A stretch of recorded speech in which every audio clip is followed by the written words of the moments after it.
Ganun din, baka mas malala pa.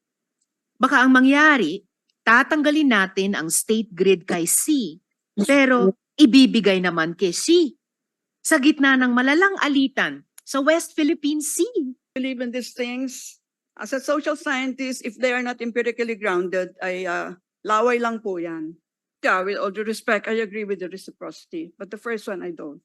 Because if you have a strict regulatory framework, then it can be a to whom it may concern. So I think we should not ban XYZ, whichever country. So thank you very much. Mr. Chair.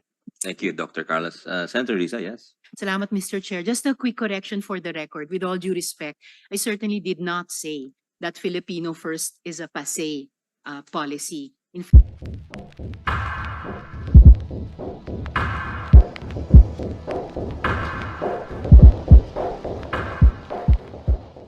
And salamat Vince and JV. Magandang umaga po muli sa ating lahat. Maiksi lang po dahil pagpapatuloy lang ng hearing, pero siguro magbibigay na ako ng preview ng aking mga concerns. Ayon mismo sa ilang resource persons sa huling pagdinig, Chacha is divisive and is not worth it. And I agree with them. Pero gusto ko din siya sa atin yung sinabi ng isang resource person na the patrimony provisions in our Constitution as a business model are passé. Laos na ba talaga ang ating saligang batas na nangangalaga sa pang-Pilipinong likas at gawang yaman? Ngayon pong araw, pag-uusapan natin ang public utilities. Alam niyo po, ni-review ko ang mga discussion noong Public Services Act na katatalakay din ni Sen. Grace, and I saw the great care this Senate took when we identified the critical utilities that would still be under the protective mantle of the constitutional provisions on foreign ownership. Sa amyenda natin na ito, pati po ang critical utilities natin fair game na for future Congresses to give away. Yes, even to state-owned foreign companies which pose grave national security risks. Hindi ba't nagalit tayo noon nung lumabas na ang mga manual ng NGCP na may hawak sa ating state grid ay nakasulat sa Mandarin at hindi mabasa ng ating Pilipinong inhinyero? I'm also interested to find out if the problem really is the lack of foreign investments or our chronic failure to address anti-competitive monopolistic behavior. Imbes na basagin ng charter change ang monopolyo ng mga dominant domestic companies, papalitan lang ba sila ng mga dayuhang kumpanya? Ganun din, baka mas malala pa. Baka ang mangyari, tatanggalin natin ang state grid kay C, pero ibibigay naman kay C. Sa gitna ng malalang alitan sa West Philippine Sea. Naalala ko ang mga ito at naalala ko ang aking tito, the late nationalist economist Alejandro Lichauco, na sinabing imposible ang pag-unlad ng bansa kung kontrolado ng dayuhan ang ekonomiya na bumubuhay dito. A nation that is poor, dependent, exploited, and oppressed by others, he warned, quote, can only have a population of farmers and workers similarly poor, dependent, exploited, and oppressed, closed quote. Salamat po, Mr. Chair, and I'm ready to engage later. Yes, thank you, Senator Risa. Senator JV. Yes, thank you, Mr. Chair. Anyway, we're here to listen, of course, our resource persons, but I guess our two colleagues have already set the tone on what we want to find out. The Public Services Act was really scrutinized by the Senate and made sure that under our chair, Senator Grace, that it would be for the benefit of the Filipino people to improve our utilities and other infrastructure and others. Likewise, Mr. Chair, we just recently passed the public partnership, public-private partnership code, no, which are all intended to improve our services, infrastructure, energy, and utilities here in the Senate. I think we just have to give these measures the chance that to be realized. So is it really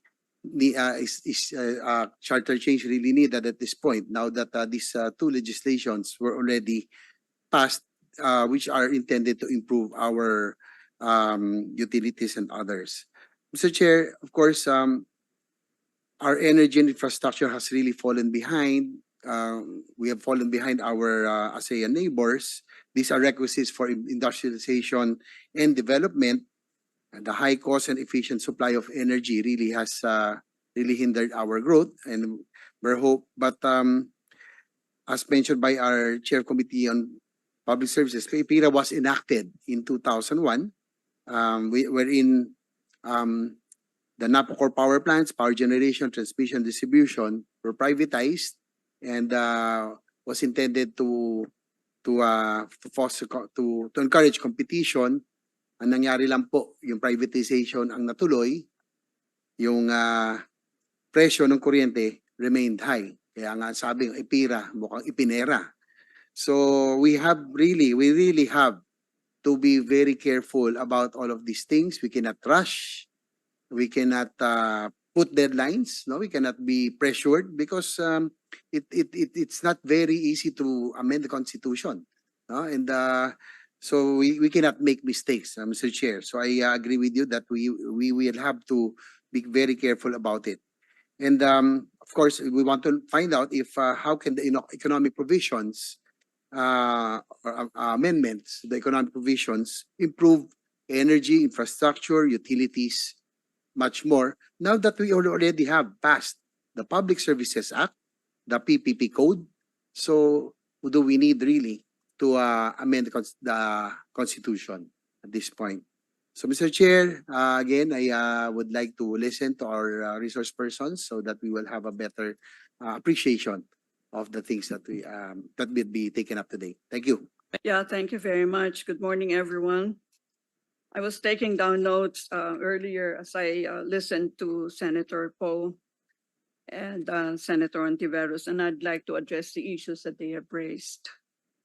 I think I'd like to take off from the point of view of social scientists who's looking at this from a macro standpoint. So I will not go into the nitty-gritty because all my colleagues here have already addressed many dimensions of the issue. I think the first question of Senator Grace is, do we need to change the Constitution to declare that we're open for business? And the quick and dirty answer there would be no, because you already are making so many legislative actions to open up the economy. But I think the challenge there is it opening up enough, or are we addressing really what we want to happen? Here, I'd like to go into a bit of epistemology, if you don't mind, which is, when you establish something and you say that you know something, that means you have identified the composite of variables which will bring about a particular result, isn't it? Now here, as I listen to the very intelligent comments around the table and those who are joining us virtually, and I noticed that we are not able to categorize our variables into most critical, less critical, and so on. In other words, we don't have an ordinal list where one is first, second, etc. And that one, as I agree with Dr. Fabella, cannot be an article of faith. It has to be empirically grounded. So however much we believe in these things, as a social scientist, if they are not empirically grounded, ay laway lang po yan. Okay, so I think because all the senators have their own research component, I would like them to pay attention to grounding all these claims. It's only if we have the hard evidence, the evidence conditions that will support them, that we can declare that we know something. That's the reason why you will notice we're shooting here, there, and everywhere. It's because we're not able to categorize them into the most important, less important, etc. Okay, of course, remember I've been part of the cabinet for X number of months as National Security Advisor. One of the things I put together there would be to present to our president in one cabinet meeting, I think it was late October or early November, a national strategy. Why do we need a national strategy? And this is where I had, had to cross swords with one of my colleagues, the NEDA head. Sabi niya, ba't mo pa kailangan national strategy? Andiyan na nga yung NEDA plan. Sabi ko, dinuro ko din siya. Sabi ko, bakit naman sa national plan mo wala man lang isang single line dan about national security? And because I was the vice chair of the NTFL also at the time, so, bakit wala man lang dyan nakatutok tungkol doon sa mga barangay natin at ano ang gagawin dito sa mga natitira pa na mga influence barangay? Wala talaga doon. I mean, i-google niyo yan at saliksikan niyo yan. Okay, what am I saying?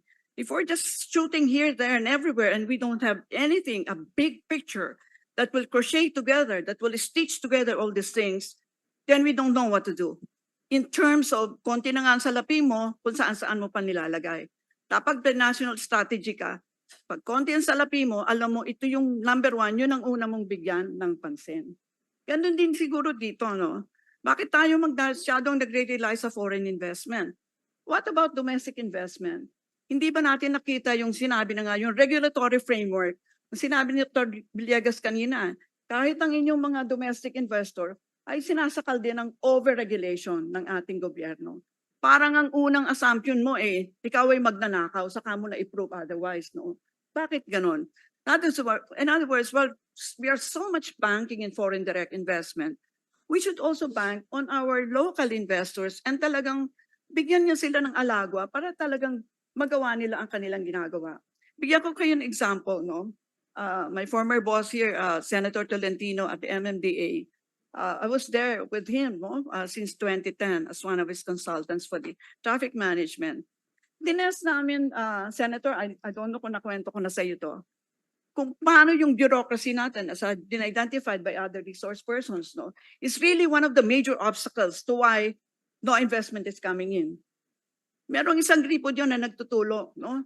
So sabi ko, ang madali naman bumili ng gripo, parang 200 pesos lang. Sabi ko, sundan natin kung paano magbili ng gripo.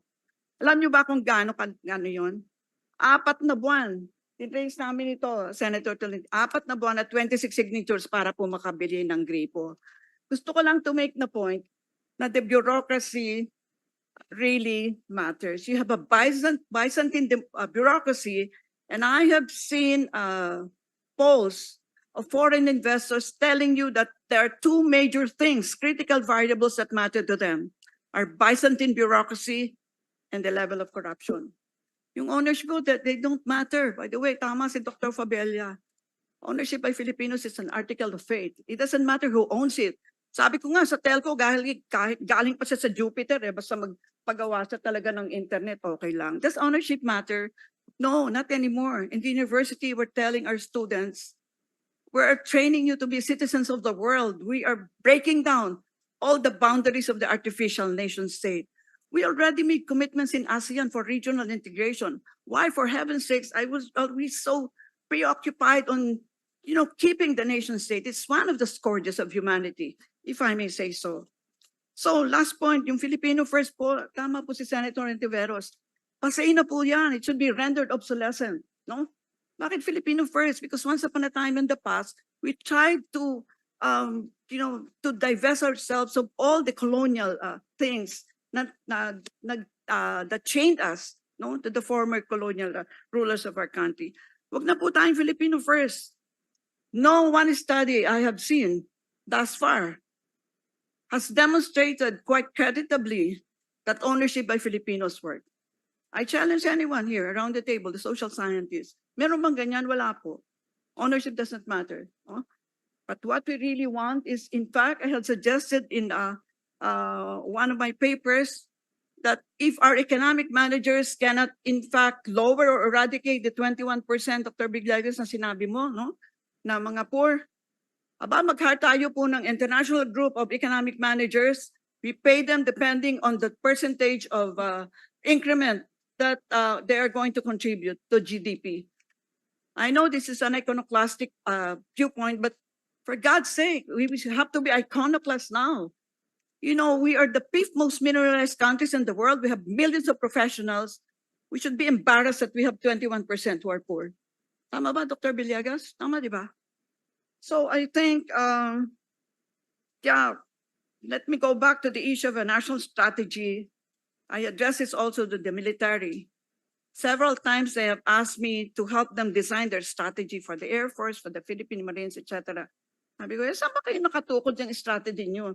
Meron bang National Defense Plan? O bungang isip nyo lang yan?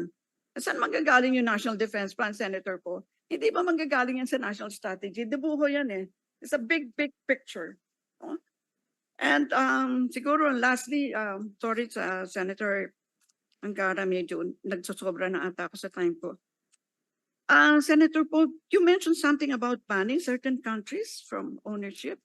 And are you referring to China?